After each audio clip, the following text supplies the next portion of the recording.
지난 주간은 우리나라의 고유명절인 추석을 보냈습니다. 연휴가 상당히 길었지요.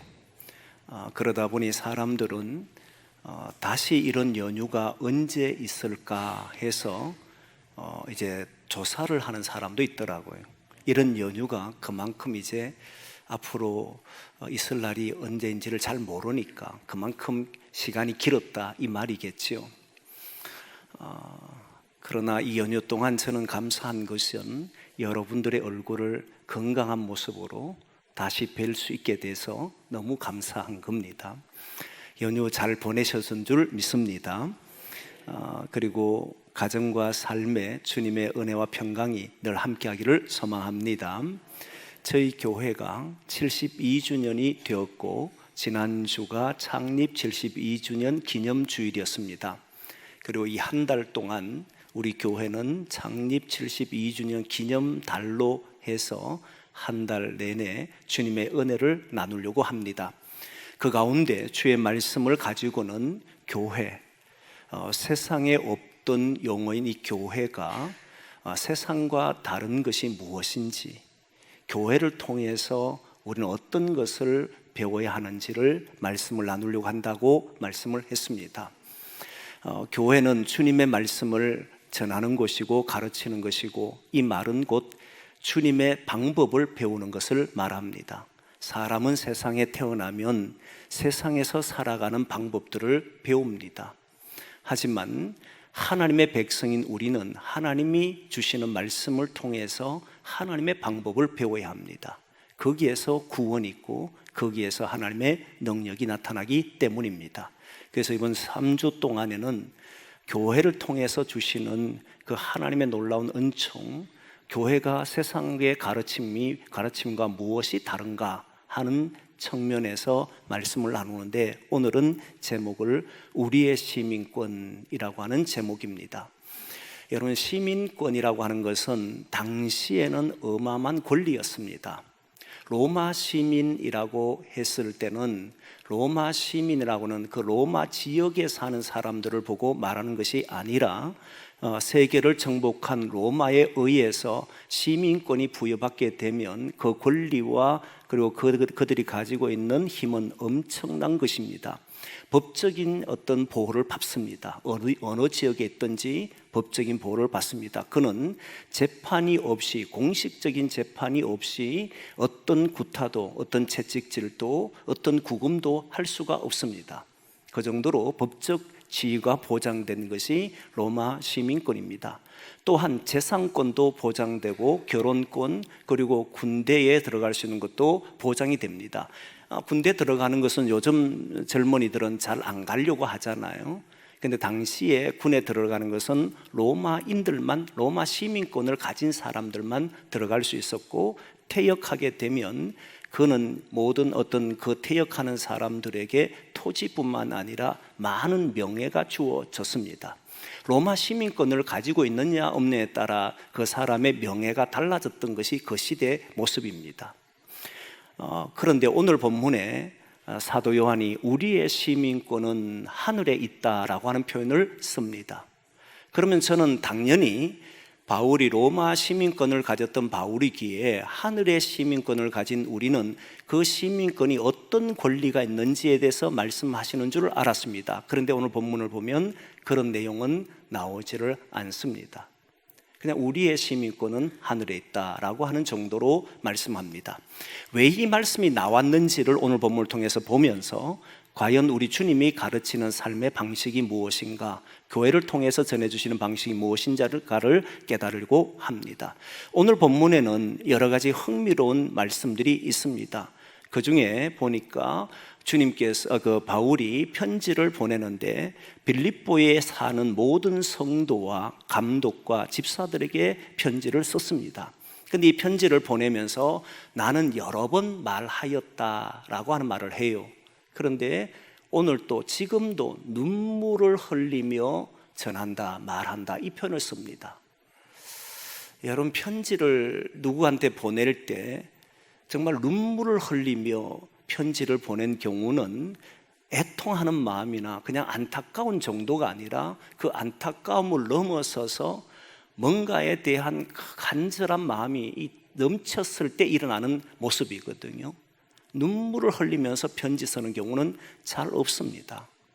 너무 힘들거나 이런 경우에는 자기 하소연을 하기 위해서 그렇게 쓸 수는 있을지 몰라도 그 교회를 바라보면서 너무 애끓는 심정을 가지고 그렇게 편지 쓰는 경우는 잘 없는데, 이 빌립보 교회를 향해서는 지금도 눈물을 흘리며, 전에도 여러 번 말을 했지만 지금도 눈물을 흘리면서 여러분들에게 말을 합니다 라고 해서 오늘 본문이 시작된 겁니다. 근데 왜 눈물을 흘리면서 이 편지를 쓰느냐라고 했을 때 보니까, 여러분 중에는 지금 많은 사람들이 예수 그리스도의 십자가의 원수로 행하고 있습니다. 이 표현을 써요. 많은 사람들이 예수 그리스도의 십자가의 원수로 살아간다, 이 말이잖아요. 많은 사람들이 누군가라고 했을 때 많은 주석학자들은 이야기를 합니다. 이것은 바울이 평생 그의 소명과 사명은 이방인에게 복음을 전하는 것인데, 빌립보에 사는 모든 사람들을 생각하니까 너무너무 마음이 아파서 그들을 대상으로 하는 것이다 라고 말한 사람도 있고, 교회 안에, 지금 빌립보 교회 안에 보면 그리스도의 십자가의 그 은혜에 따라 사는 것이 아니고 십자가의 원수에 따라 사는 사람을 말하는데, 이 사람들이 누구냐면 율법을 여전히 가르치고 있는 사람들, 하나님의 은혜로 예수 그리스도가 십자가를 지심으로 그 구원받은 그 은총으로 살아가는 것이 아니라 여전히 율법에 매여서 율법을 가르치기도 하고 그 율법이 옳다라고 말하며 율법에 따라 사는 사람들이 여전히 있더라는 겁니다. 은혜에 따라 사는 사람이 아니라 율법에 따라 사는 사람들. 또 하나는 영지주의자들이 이 당시에 교회를 많이 힘들게 했는데, 그 영지주의자들이 가지고 있는 그 깨달음, 그것으로 인해서 자신들은 특별한 존재인 것처럼 말하면서 구별된 사람처럼 행동하는데 온갖 비도덕적인 행위를 통해서도 정당화를 하고 있고 그것을 가르치고 있고 그것을 배워서 살아가는 사람들이 그 교회 안에 있더라는 거예요. 그러니까 십자가의 은혜에 따라 사는 삶이 아니라 십자가와 상관없이 그 교회 안에는 그렇게 율법에 따라서 또는 영지주의 가르침에 따라서 행하는 사람들이 존재하는 것을 보고는 바울이 너무너무 가슴이 아픈 거예요. 주님이 우리에게 베푸신 그 은혜는 우리에게 자유와 기쁨과 평안을 줬고 율법에 얽매이지도 아니하도록 했고 세상 쾌락에도 머물지 않도록 모든 것이 하나님의 은혜로 살아가는 것인데, 그 은혜에 따라 사는 삶이 아니라 십자가의 원수로 살아간다는 것 때문에 바울은 지금도 눈물을 흘리며 편지를 썼던 겁니다. 바울이 왜 이처럼 눈물을 흘리며 편지를 쓸 수밖에 없었느냐라고 했을 때, 그렇게 살아가는 사람들의 그 마침이 뭐라고 나오냐면 멸망이다, 이렇게 나온 거예요. 그렇게 살아가면 결국 멸망이더라는 거예요. 마지막이 뭐냐? 멸망이더라는 거예요. 은혜로 살아가지 않고 세상에서 가르쳐주는 방법, 유대인들이 가르쳐주는 방법, 영지주의자들이나 기타 다른 많은 세상에 가르치는 방법대로 살면 결국 가보니까 그게 멸망이지 않느냐, 그 마침이 멸망이라고 이야기하고 있는 거예요. 여러분, 사람들이 살아가는데 살고자 살아가지 멸망당하려고 살아간 사람은 없습니다. 누구든지 잘 살고 누구든지 행복하고 누구든지 자기의 길이 열리기를 원하여 살지, 자신의 삶이 멸망이라고 생각하고 걸어가는 사람은 없습니다. 심지어는 예수님과 함께 십자가에 달려 못 박혔던 그 사람인 강도도 강도짓을 한 이유는 결국 살려고 한 것이지 죽으려고 한 게 아니잖아요. 살고 싶어서 몸부림친 거잖아요. 그런데 바울이 안 겁니다. 그렇게 살면 멸망이라는 거예요. 세상이 주는 가르침대로 살면 멸망이라는 거예요. 은혜로 사는 사람은 영원한 생명을 누리지만 십자가의 은혜가 아니라 세상이 주는 가르침과 여전히 그 은혜를 알지 못하는 십자가의 원수로 살아가는 사람들은 그 가르침대로 살면 멸망을 얻을 뿐이다, 이 말을 하는 거예요.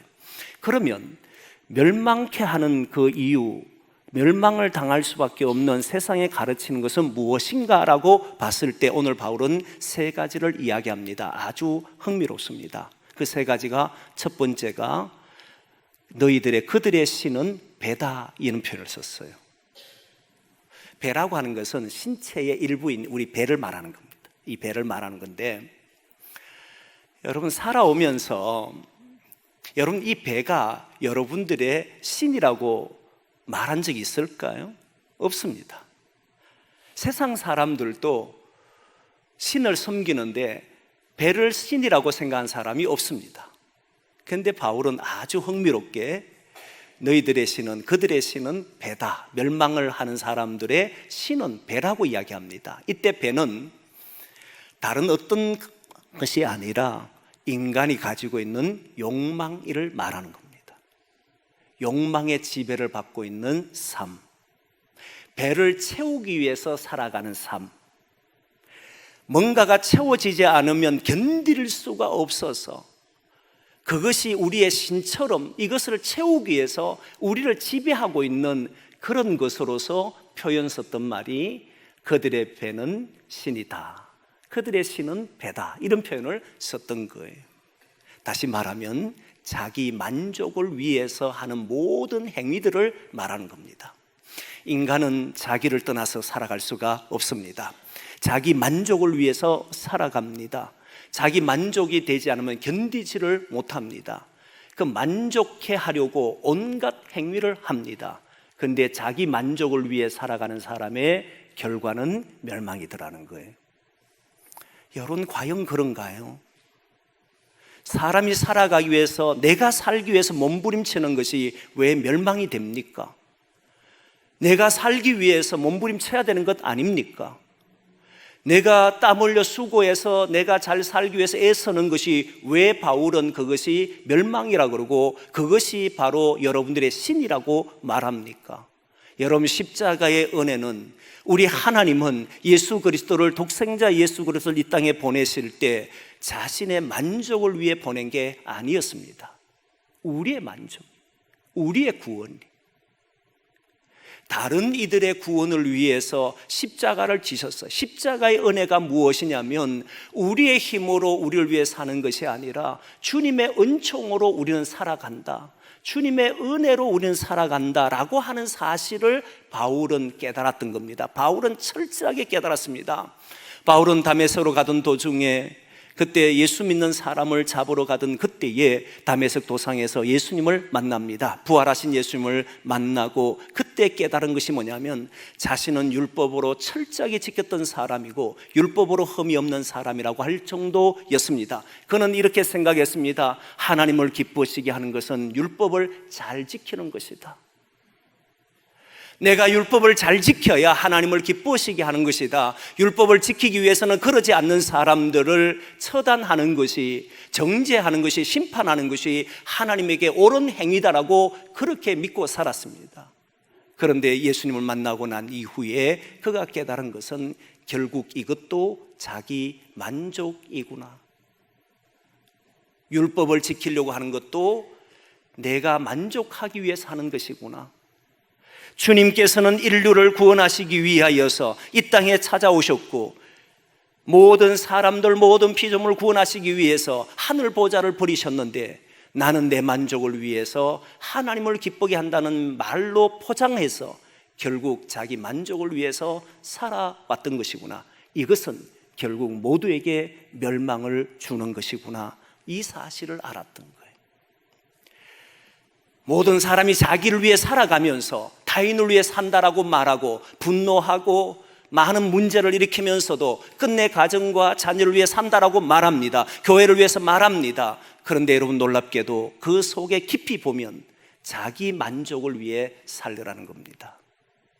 자기 만족이 되지 않으니까 표현되는 것들이 다 세상적이고 인간적인 모습이잖아요.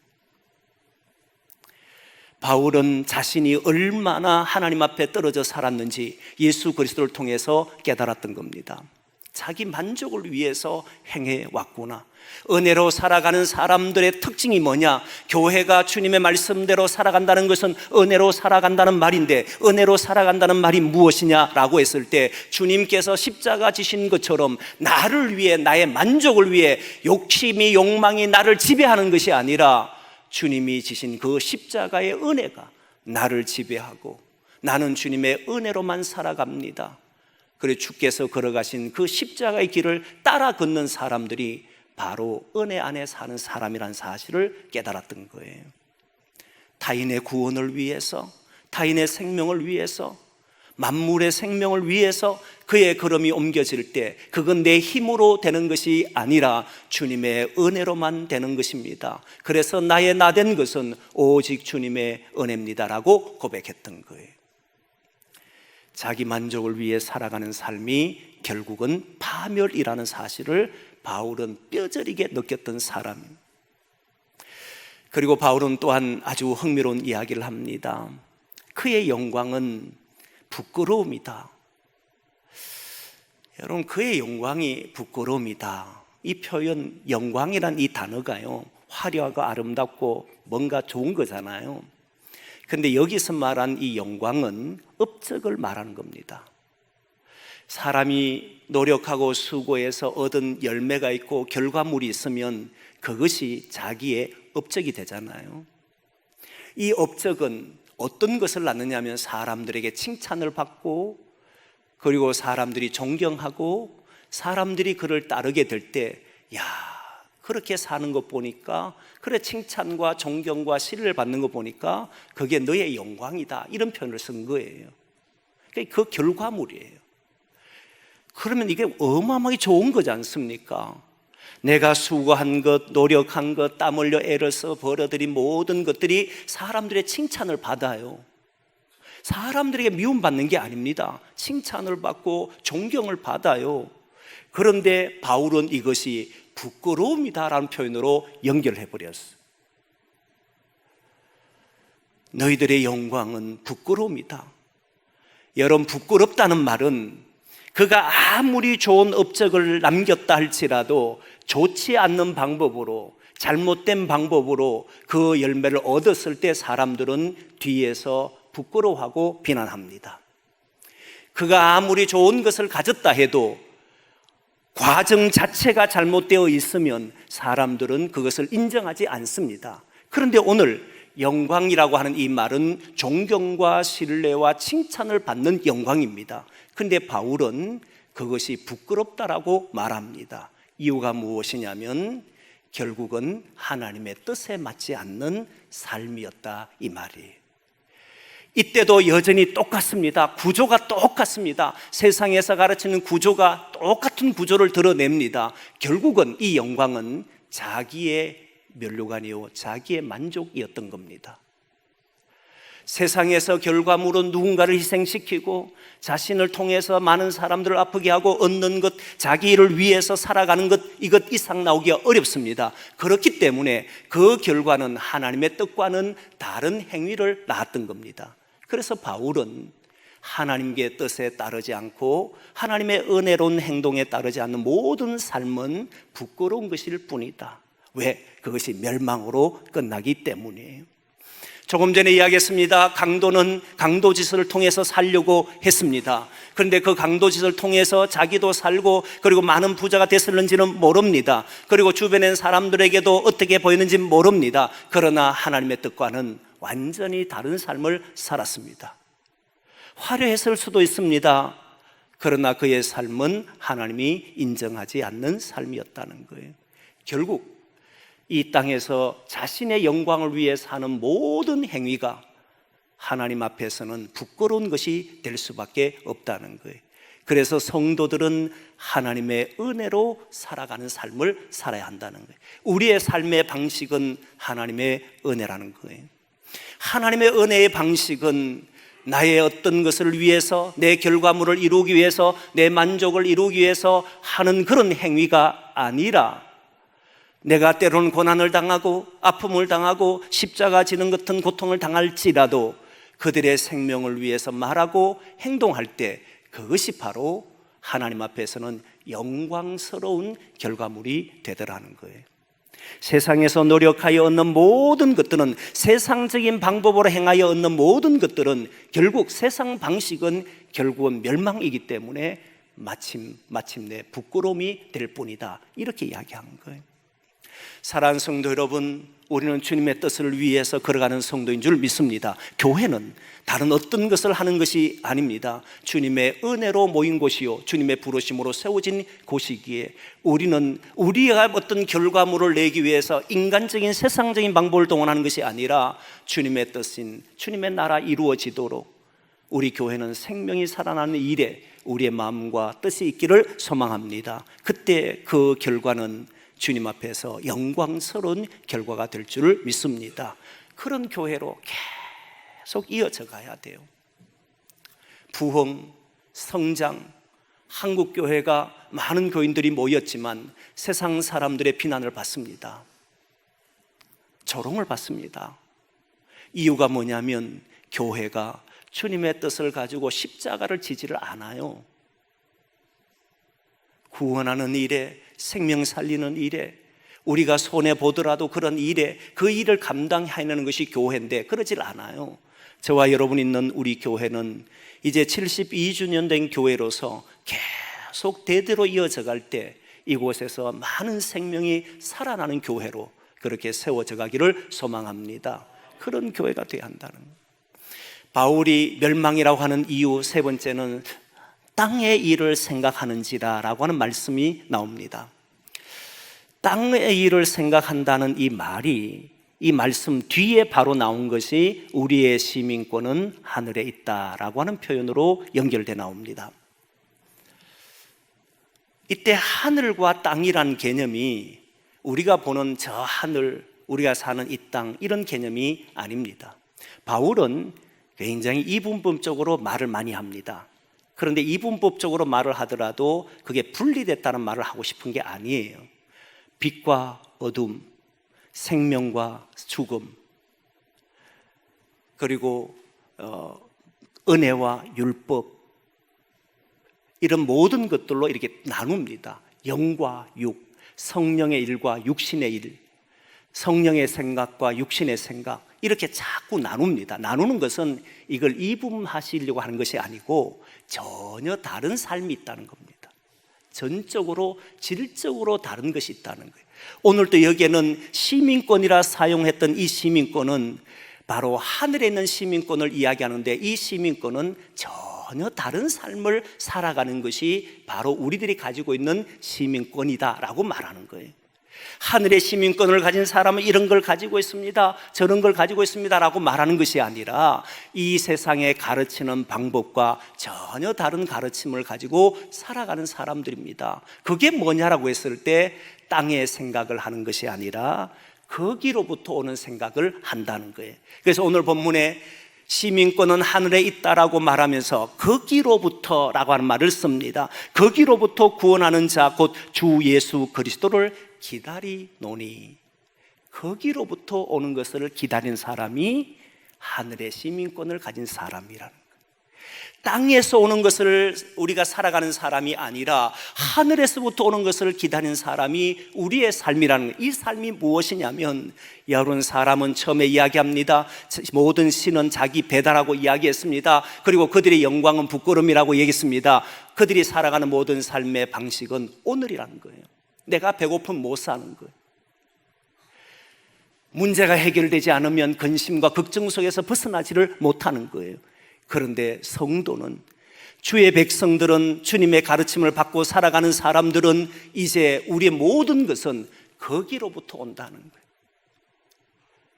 우리에게 오는 것이 아니라 나의 배를 채우는 것도 거기로부터 오는 것이요, 나를 구원하시는 것도 거기로부터 오는 것이요. 그렇기 때문에 성도는 오늘도 주님을 기다리는 사람이라는 겁니다. 여러분, 여기에서 잘 생각해 봐야 합니다. 사랑하는 성도 여러분, 오늘 우리가 여기에서 뭔가를 먹기 위해 살아간다면 세상적인 방법을 동원하지 않을 수 없습니다. 온갖 방법을 동원해서 오늘 내 배를 어떻게 하면 채울 수 있을까? 오늘 이 문제를 어떻게 하면 해결할 수 있을까? 그게 따라 제대로 되지 않으면 그 안에서 분노와 모든 짜증과 원망들이 막 일어나는데, 거기로부터 일어난다는 사실을 아는 사람은 인내하며 기다리더라는 거예요. 주님이 오시는 것을 기다린 사람, 하늘로부터 오는 하늘 시민권을 가진 사람은 나의 삶을 통해서 뭔가를 이루는 것이 아니라 주님을 통해서 이루어지는 것을 믿기 때문에 우리는 오늘 또 기다리며 주님의 역사하심을 바라보며 살아간다는 거예요. 여러분, 세상에 여러분 나갈 겁니다. 주어진 삶을 살 겁니다. 그런데 여러분, 불안해하지 마십시오. 두려워하지 마십시오. 염려가 일어나도 반드시 주님은 우리의 삶에서 우리에게 오셔서 우리의 문제를 해결해 주시고 우리의 길을 인도해 주신다는 사실을 믿으십시오. 그러면 기다려질 겁니다. 오늘 채우기 위해 온갖 행동을 하는 것이 아니라 하늘의 것을 생각하며 하늘의 것이 여기에 이루어지도록, 그날이 있음을 믿고 그날이 오늘 여기에 나타나도록 저와 여러분은 기다린 사람이 될 겁니다. 배를 채우는 사람이 아니라 타인을 위해서 희생하는 사람, 세상 방법으로 성공하여 그것이 명예를 얻는다고 생각하는 사람이 아니라 주님의 방법대로 주님의 뜻을 이루기 위해 살아가려고 하는 사람, 땅의 일을 생각하며 오늘 또 무엇을 먹을까 무엇을 마실까 때문에 걱정하고 염려하는 사람이 아니라 오늘 또 주님은 나를 책임져 주신다는 사실을 믿고 그날을 바라보며 주님이 오실 때까지 그 길을 걸어가는 사람, 이 삶이 다른 방식이더라는 거예요. 삶이 다르지 않습니까? 이제 저와 여러분들이 세상에 나가서 주님의 방식대로 주님이 오실 때까지 기다리며 주님의 은혜로 살아가는 그런 저와 여러분 되기를 소망합니다. 자기의 모습을 가지고 만들어가는 것이 아니라 오늘도 주님이 말씀하신 대로 살아보겠노라 결단하고 그 말씀에 따라 모든 일을 행할 수 있는 그런 성도들이 저와 여러분 되기를 소망합니다. 기도하겠습니다.